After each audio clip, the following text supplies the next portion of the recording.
زندگی نامه امام سجاد علیه السلام تا بدانیم آن امام همان چی رنجها و غمهایی را دید و روضه مکشوف را به چشم خویش دید.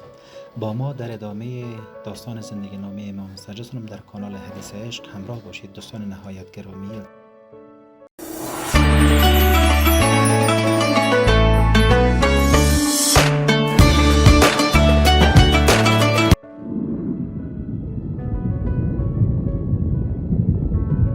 بسم الله الرحمن الرحیم.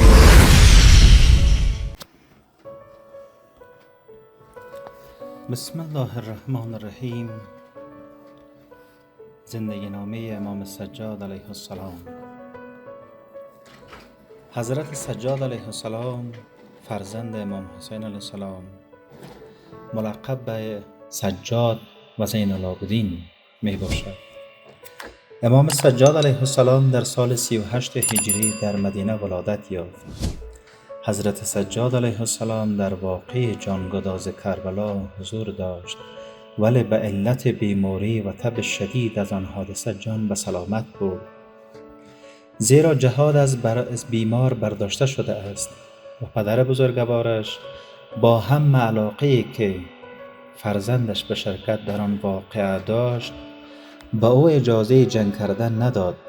مصلحت الهی این بود که آن رشته گسیخته نشود و امام سجاد علیه السلام وارث آن رسالت بزرگ یعنی امامت و ولایت گردد. این بیماری موقت چند روز بیش ادامه نیافت و پس از آن حضرت زین العابدین علیه السلام 35 سال عمر کرد که تمام آن مدت به مبارزه و خدمت به خلق و عبادت و مناجات با حق سپری شد. سن شریف حضرت امام سجاد علیه السلام را در روز 10 محرم سال 61 هجری که بنا به وصیت پدر و امر خدا و رسول خدا صلی الله علیه و آله و سلم به امامت رسید در حدود 24 سال نوشتند. مادر حضرت سجاد علیه السلام بنابر مشهور شهربانو دختری از گرد ساسانی بوده است.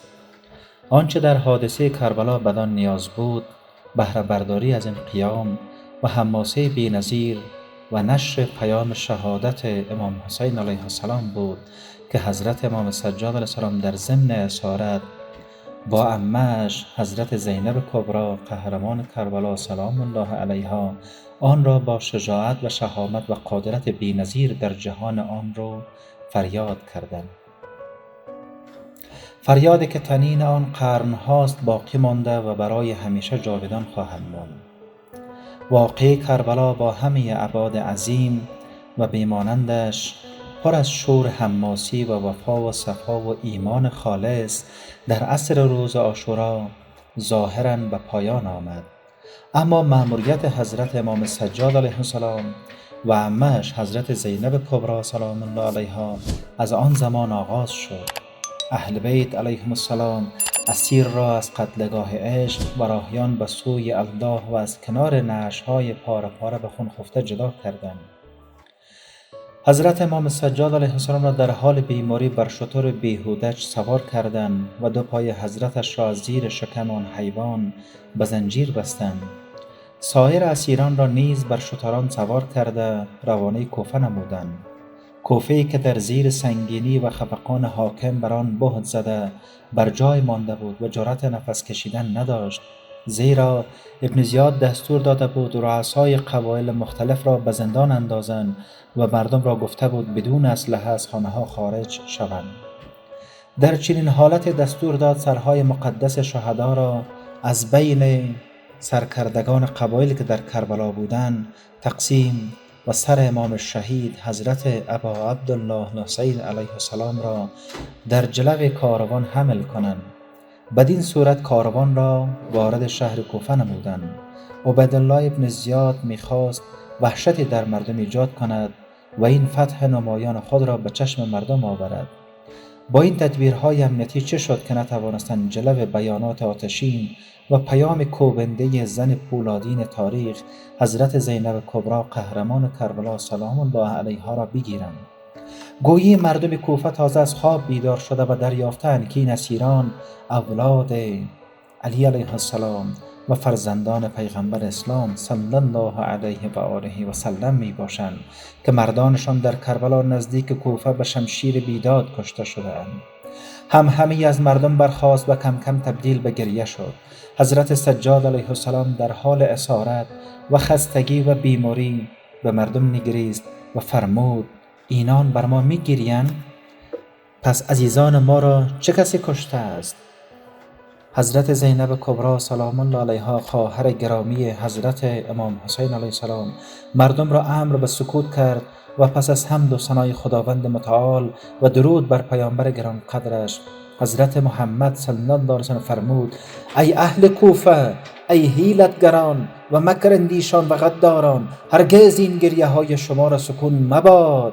مثل شما مثل زنی است که از بامداد تا شام رشته خویش میتابید و از شام تا صبح به دست خود باز میگشایید. هشدار که بنای ایمان بر مکر نیرنگ نهادید. سپس حضرت زینب کبری سلام الله علیها مردم کوفه را سخت ملامت فرموده و گفت: همانا دامن شخصیت خود را با عاری و ننگ بزرگ آلوده کردید که هرگز تا قیامت این آلودگی را از خود نتوانید دور کرد. خواری و ذلت بر شما باد. مگر نمیدانید کدام جگرگوشی از رسول الله صلی الله علیه و سلم را بشکافتید و چه عهد و پیمانی که بشکستید و بزرگان اطرت و آزادگان ذریه او را به اسیری بردید و خون پاک او بناحق ریختید. مردم کوفه آنچنان ساکت و آرام شدند که گوی مرغ بر سر آنها نشسته. سخنان کوبنده قهرمان کربلا حضرت زینب کبری سلام الله علیها که گویا از حلقوم پاک امام علی علیه السلام خارج می شد، مردم بیوفای کوفه را دچار بهت و حیرت کرد. شگفتا این صدای علی علیه السلام است که گویا در فضای کوفه طنین انداز است. امام سجاد علیه السلام عمه‌اش را امر به سکوت فرمود. ابن زیاد دستور داد امام سجاد علیه السلام و حضرت زینب کبری سلام الله علیها را و سایر اسیران را به مجلس وی آوردند و در آنجا جسارت نسبت به سر مقدس امام حسین علیه السلام و اسیران کربلا به حد اعلی رسانید و آنچه در چنته دناعت و رذالت داشت نشان داد و آنچه لازمه پستی ذاتش بود آشکار نمود. پیام خون و شهادت. ابن زیاد یا پسر مرجانه اسیران کربلا را پس از مکالماتی که در مجلس او به آنان روی داد دستور داد به زندان پهلوی مسجد اعظم کوفه منتقل ساختند و دستور داد سر مقدس امام علیه السلام را در کوچه ها بگردانند تا مردم دچار وحشت شوند. یزید در جواب نامه ابن زیاد که خبر شهادت حسین علیه السلام و یارانش و اسیر کردن اهل و عیالش را به او نوشته بود، دستور داد سر مبارک امام حسین علیه السلام و همه یارانش را و همه اسیران را به شام بفرستند. بر دست و پا و گردن امام همام حضرت امام سجاد علیه السلام زنجیر نهاده بر شتر سوارش کردند و اهل بیت را چون اسیران روم و زنگبار بر شتران بیجها سوار کردند و راهی شام نمودند. اهل بیت عصمت و طهارت از راه بعلبک به شام وارد شدند. روز اول ماه صفر سال 61 هجری شهر دمشق غرق در شادی و سرور است، زیرا یزید اسیران کربلا را که اولاد پاک رسول الله هستند افراد خارجی و یاغیگر و خارج از دین معرفی کرده که اکنون در چنگ آنهایند. یزید دستور داد اسیران و سرهای شهدا را از کنار جیرون که تفریحگاه خارج از شهر و محل عیش و عشرت یزید بود عبور دهند. یزید از منظر جیرون اسیران را تماشا می کرد و شاد و مسرور به نظر می رسید. همچون فاتح بلا منازع در کنار کوچه ها مردم ایستاده بودند و تماشا می کردند. پیرمردی از شامیان جلو آمد و در مقابل قافله اسیران بایستاد و گفت: شکر خدای را که شما را کشت و شهرهای اسلام را شر مردان شما آسوده ساخت و امیرالمومنین یزید را بر شما پیروزی داد. امام زین العابدین علیه السلام با آن پیرمردی که در آن سن و سال از تبلیغات زهراگین اموی در امان نمانده بود فرمود: ای شیخ، آیا قرآن خوانده ای؟ گفت: آره. فرمود: این آیه را قرائت کرده ای؟ قل لا اسألكم علیه اجرا الا المودة فی القربى. گفت آری. امام علیه السلام فرمود آن خویشاوندانی که خداوند تعالی به دوستی آنها امر فرموده و برای رسول الله اجر رسالت قرار داده ماییم. سپس آیه تطهیر را که در حق اهل بیت پیغمبر صلی الله علیه وسلم است تلاوت فرمود. بسم الله الرحمن الرحیم. انما یرید الله لیذهب عنکم الرجس اهل البیت و یطهرکم تطهیرا. پیرمرد گفت این آیه را خوانده ام. امام علیه السلام فرمود مراد از این آیه ماییم که خداوند ما را از هر آلایش ظاهر و باطن پاکیزه داشته است. پیرمرد بسیار تعجب کرد و گریست و گفت چقدر من بیخبر مانده ام. سپس به امام علیه السلام عرض کرد اگر توبه کنم آیا توبه ام پذیرفته است؟ امام علیه السلام با او اطمینان داد این پیرمرد را به خاطر همین آگاهی شهید کردند. باری قافله اسیران راه خدا را در جلو مسجد جامع دمشق متوقف ساختند. سپس آنها را در حالی که به طنابها بسته بودند به زندانی منتقل کردند. چند روز را در زندان گذراندند. زندانی خراب. به هر حال یزید در نظر داشت با دعوت از برجستگان هر مذهب و سفیران و بزرگان چاپلوسان درباری مجلس فراهم کند تا پیروزی ظاهری خود را به همه نشان دهد. در این مجلس یزید همان جسارت را نسبت به سر مقدس حضرت سید الشهدا علیه السلام انجام داد که ابن زیاد دست نشانده پلیدش در کوفه انجام داده بود. چوب دستی خود را بر لب و دندان نواخت که بوسگاه حضرت رسول الله صلی الله علیه وسلم و علی مرتضی و فاطمه زهرا علیهم السلام بوده است. وقت قهرمان کربلا زینب کبری سلام الله علیها این جسارت را از یزید مشاهده فرمود و اولین سخنی که یزید به حضرت سید سجاد علیه السلام گفت چنین بود شکر خدای را که شما را رسوا ساخت. بیدرنگ حضرت زینب کبری سلام الله در چنان مجلس بپا خواست.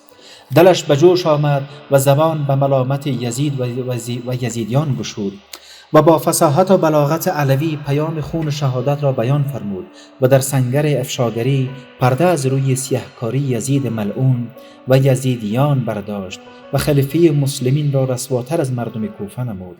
اما یزید سر به زیر انداخت و آن ضربات کوبنده و برباد دهنده شخصیت کاذب خود را تحمل کرد و تنها برای جواب بیت خان که ترجمه آن این است ناله و زجه‌ای از داغ دیدگان رواست و زنان اجیر نوحه کننده را مرگ در گذشته آسان است. امام سجاد علیه السلام در دمشق. علاوه بر سخنانی که حضرت امام سجاد علیه السلام با استناد به قرآن کریم فرمود و حقیقت را آشکار کرد، حضرت زین العابدین علیه السلام وقتی با یزید روبرو شد در حالی که از کوفه تا دمشق زیر زنجیر بود فرمود ای یزید به خدا قسم چه گمان میبری اگر پیغمبری خدا صلی الله علیه وسلم ما را به این حال بنگرد. این جمله چنان در یزید اثر کرد که دستور داد زنجیر را از آن حضرت برداشتند و همه اطرافیان از آن سخن گریستند. فرصت بهتری که در شام به دست امام چهارم آمد روزی بود که خطیب رسمی بالای منبر رفت و در بدگویی امام علی علیه السلام و اولاد طاهرینش و خوبی معاویه و یزید لعنت الله علیه داد سخن داد. امام سجاد علیه السلام به یزید گفت به من هم اجازه میدهی روی این چوبها بروم و سخنان بگویم که هم خدا را خوشنود سازد و هم برای مردم موجب اجر و ثواب باشد؟ یزید نمیخواست اجازه دهد، زیرا از علم و معرفت و فصاحت و بلاغت خانواده اسمت علیه السلام آگاه بود و بر خود میترسید. مردم اصرار کردند، ناچار یزید قبول کرد. امام زین العابدین علیه السلام پای به منبر گذاشت و آنچنان سخن گفت که دلها از جا کنده شد و اشکها یک باره فرو ریخت و شیون از میان زن و مرد برخاست. خلاصه بیانات امام علیه السلام چنین بود: ای مردم، 6 چیز را خدا به ما داده است و برتری ما بر دیگران بر 7 پایه است. علم نزد ماست، حلم نزد ماست، جود و کرم نزد ماست، فصاحت و شجاعت نزد ماست، دوستی قلبی مومن مال ماست.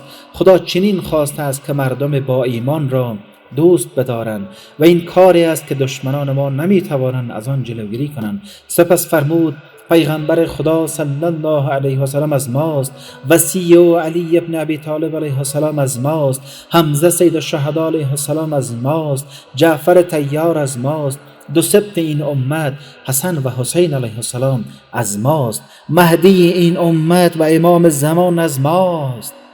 سپس امام خود را معرفی کرد و کار به جای رسید که خواستند سخن امام را قطع کنند. پس دستور داد تا مؤذن از آن بگوید. امام علیه السلام سکوت کرد تا مؤذن گفت اشهد ان محمد رسول الله. امام اما از سر برگرفت و گفت ای مؤذن، تو را به حق همین محمد خاموش باش. سپس رو به یزید کرد و گفت آیا این پیامبر ارجمند جد تو است یا جد ما؟ اگر بگویی جد تو است همه میدانند دروغ میگویی، و اگر بگویی جد ماست پس چرا فرزندش حسین علیه السلام را کشتی؟ چرا فرزندانش را کشتی؟ چرا اموالش را غارت کردی؟ چرا زنان و بچه هایش را اسیر کردی؟ سپس امام علیه السلام دست برد و گریبان چاک زد و همه مجلس را منقلب نمود. براستی آشوب بپا شد. این پیام حماسی آشورا بود که به گوش همه می رسید. این ندای حق بود که به گوش تاریخ می رسید. یزید در برابر این اعتراضها زبان به طعن و لعن ابن زیاد گشود و حتی بعضی از لشکریان را که همراه اسیران آمده بودند به ظاهر مورد عتاب و سرزنش قرار داد. سرانجام بیمناک شد و از آنان روی پوشید و سعی کرد کمتر با مردم تماس بگیرد. به هر حال یزید بر اثر افشاگری های امام سجاد علیه السلام و پریشان حالی اوضاع مجبور شد در صدد استمالت و دلجویی حال اسیران برآید. از امام سجاد علیه السلام پرسید آیا میل دارید پیش ما در شام بمانید یا به مدینه بروید؟ امام سجاد علیه السلام به حضرت زینب کبری سلام الله علیها فرمودند میل داریم پهلوی قبر جدمان در مدینه باشیم. حرکت به سوی مدینه. در ماه صفر سال 61 هجری اهل بیت عصمت با جلال و عزت به سوی مدینه حرکت کردند. نعمان بن بشیر با 500 نفر به دستور یزید ملعون کاروان را همراهی کرد. امام سجاد علیه السلام و حضرت زینب کبری سلام الله علیها و سایر اهل بیت به مدینه نزدیک می شدند. امام سجاد علیه السلام محل در خارج شهر مدینه را انتخاب فرمود و دستور داد قافله در آنجا بماند. نعمان بن بشیر و همراهانش را اجازه مراجعت داد. امام علیه السلام دستور داد در همان محل خیمه های برافراشتند. آنگاه و بشیر بن جزلان فرمود مرسی به سرای و مردم مدینه را از ورود ما آگاه کن.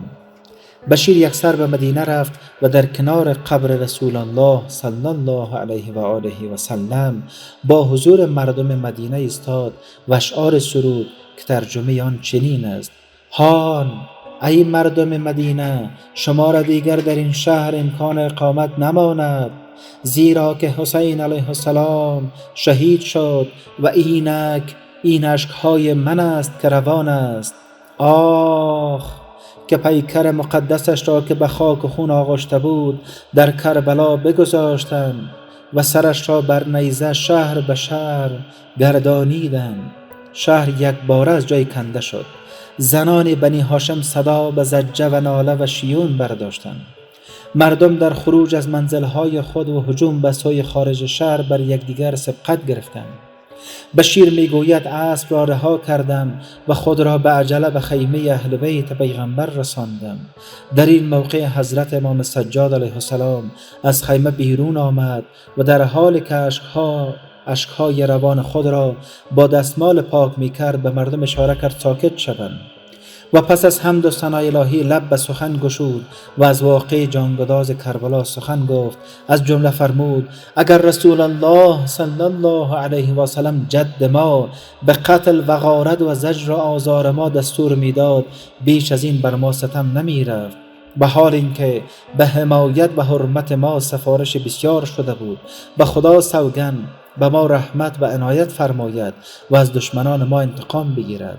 سپس امام سجاد علیه السلام و حضرت زینب کبری سلام الله علیها و یاران دلسوختگان اعضای حسینی وارد مدینه شدند. ابتدا به حرم جد خود حضرت رسول الله صلی الله علیه و سلم و سپس به بقیع رفتند و شکایت مردم جفاپیشه را با چشمان اشک ریزان بیان نمودند.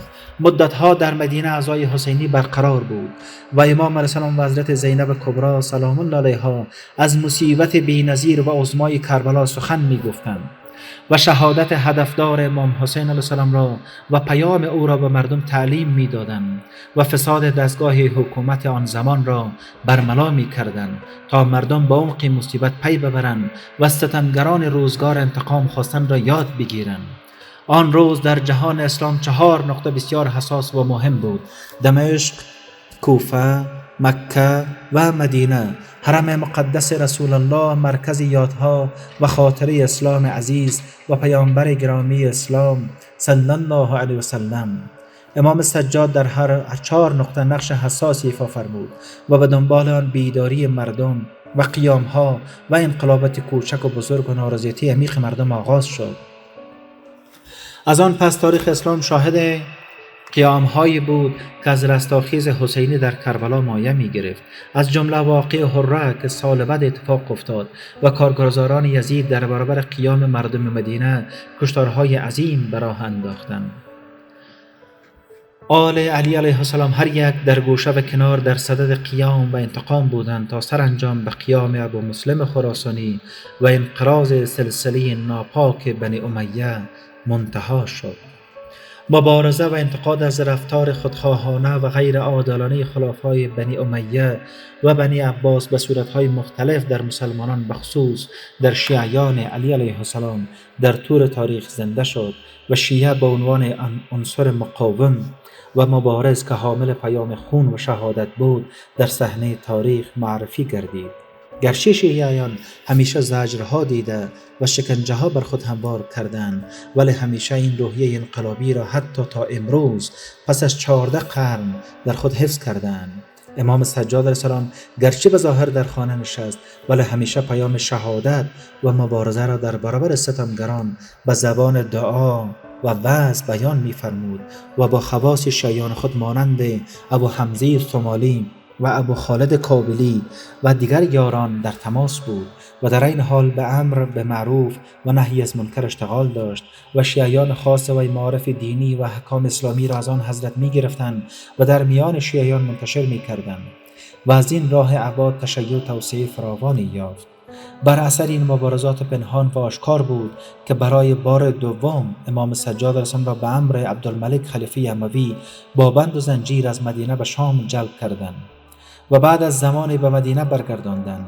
امام سجاد علیه السلام در مدت 35 سال امامت با روشنبینی خاص خود هر جا لازم بود برای بیداری مردم و تهیج آنها علیه ظلم و ستمگری و گمراهی کوشید و در مورد بسیاری به خدمات اجتماعی وسیع در زمینه حمایت بینوایان و خاندانهای بی سرپرست پرداخت و نیز از طریق دعاهایی که مجموعی آنها در صحیفه سجادیه گرد آمده است به نشر معارف اسلام و تهذیب نفس و اخلاق بیداری مردم اقدام نمود.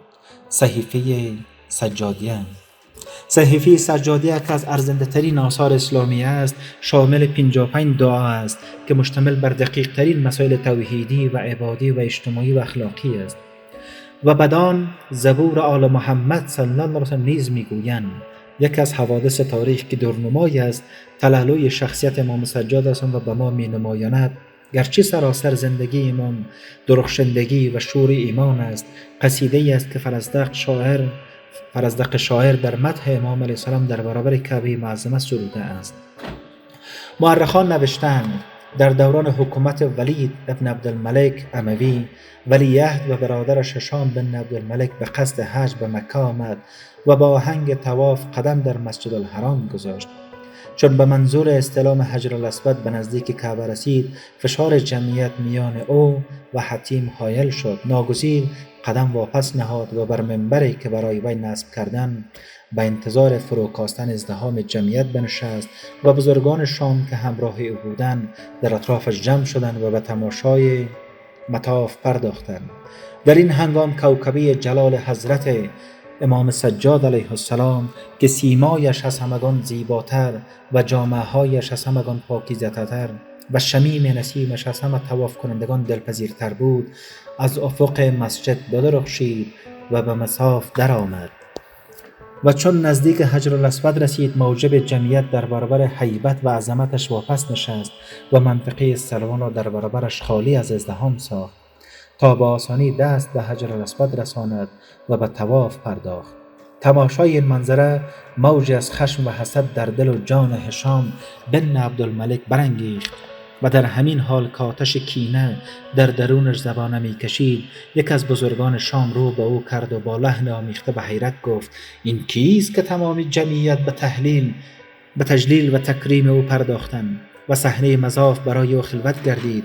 هشام با آنکه شخصیت امام را نیک می شناخت، اما از شدت کینه و حسد و از بیم آنکه درباریانش به او مایل شوند و تحت تأثیر مقام و کلامش قرار گیرند، خود را به نادانی زد و در جواب مرد شامی گفت: او را نمی شناسم. در این هنگام روح حساس ابو فراس یعنی فرزدق از این تجاهل و حق کشی سخت آزرده شد و با آنکه خود شاعر دربار اموی بود، بدون آنکه از قهر و سطوت هشام بترسد و از درنده خویی آن امیر مغرور خودکامه بر جان خود بیندیشد، رو به مرد شامی کرد و گفت: اگر خواهی تا شخصیت او را بشناسی از من بپرس، من او را نیک می شناسم. آنگاه فرزدق در لحظه از لحظات تجلی ایمان و میراج روح قصیده جاودان خود را که از الهام وجدان بیدارش مایه می گرفت با حماسه های افروخته با آهنگ پرشور سیلاسا بر زبان راند و اینک دو بیت از آن قصیده و قسمت از ترجمه آن: این که تو را نمی شناسی همان کسی است که سرزمین بتها جای گامهایش را می شناسد و کعبه و اهل و حل و حرم در شناسایش همدم و همقدمند. این کسی است که احمد مختار پدر اوست که تا هر زمان قلم قضا در کار باشد، درود و رحمت خدا بر روان پاک او روان باد. این فرزند فاطمه سرور بانوان جهان است و پسر پاکیزه گوهر وسیع پیغمبر است که آتش قهر و شعله انتقام خدا از زبانه تیغ بیدریغش همی درخشد.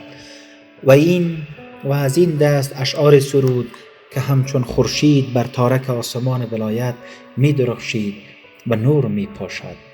وقتی قصیده فرزدق به پایان رسید، هشام مانند کسی که از خواب گران بیدار شده باشد خشمگین و آشفته به فرزدق گفت: چرا چنین شعری تاکنون در مدح ما نسروده ایم؟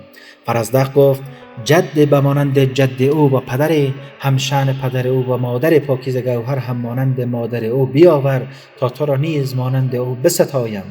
هشام برآشفت و دستور داد تا نام شاعر را از دفتر جوایز حذف کنند و او را در سرزمین اصفهان میان مکه و مدینه به بند و زندان کشد.